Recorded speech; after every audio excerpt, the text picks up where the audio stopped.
हर हर महादेव। दोस्तों क्या हाल है। महादेव की कृपा से सब ठीक ही होंगे। आज मैं शिव पुराण की 10 बहुमूल्य सूत्र आपको रसपान कराने आया हूँ, जिसे आप अपने जीवन में उतारे। पहला सूत्र धन संग्रह है। अच्छे मार्ग से धन संग्रहित करें और संग्रहित धन के 3 भाग करके एक भाग धन वृद्धि में, एक भाग उपभोग में और एक भाग धर्म कर्म में व्यय करें। इससे जीवन में सफलता मिलती है। दूसरा सूत्र क्रोध का त्याग करें।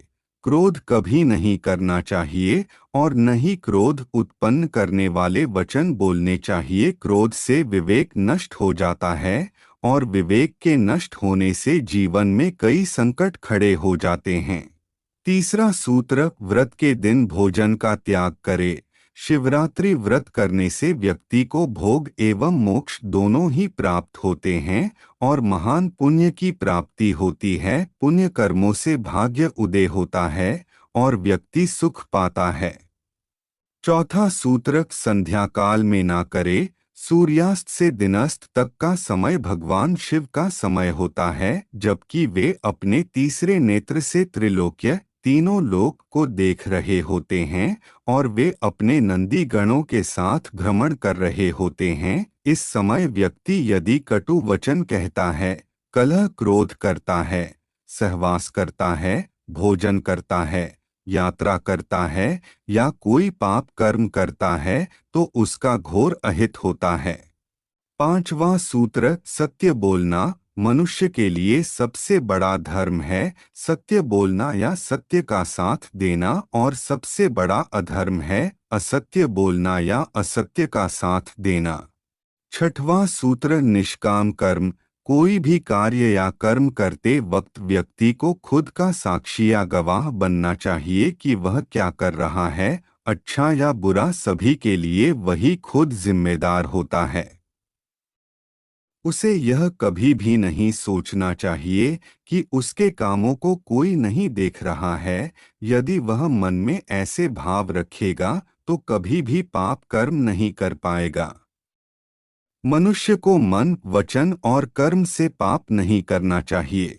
सातवीं सूत्र अनावश्यक इच्छाओं का त्याग करे।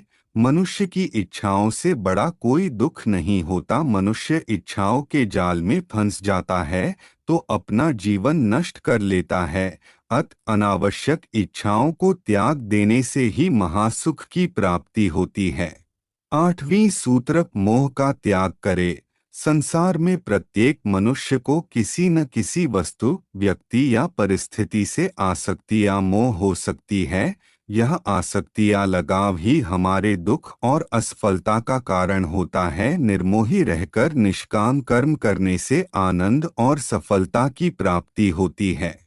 नौवीं सूत्र सकारात्मक कल्पना करे। भगवान शिव कहते हैं कि कल्पना ज्ञान से महत्वपूर्ण है। हम जैसी कल्पना और विचार करते हैं वैसे ही हो जाते हैं। सपना भी कल्पना है। शिव ने इस आधार पर ध्यान की 112 विधियों का विकास किया। अच्छी कल्पना करें।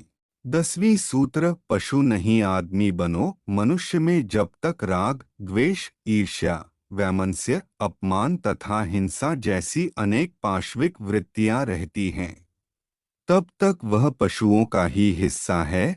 पशुता से मुक्ति के लिए भक्ति और ध्यान जरूरी है। भगवान शिव के कहने का मतलब यह है कि आदमी एक अजायब घर है। आदमी कुछ इस तरह का पशु है जिसमें सभी तरह के पशु और पक्षियों की प्रवृत्तियां विद्यमान हैं। आदमी ठीक तरह से आदमी जैसा नहीं है। आदमी में मन के ज्यादा सक्रिय होने के कारण ही उसे मनुष्य कहा जाता है, क्योंकि वह अपने मन के अधीन ही रहता है। वीडियो देखने के लिए धन्यवाद। हर हर महादेव।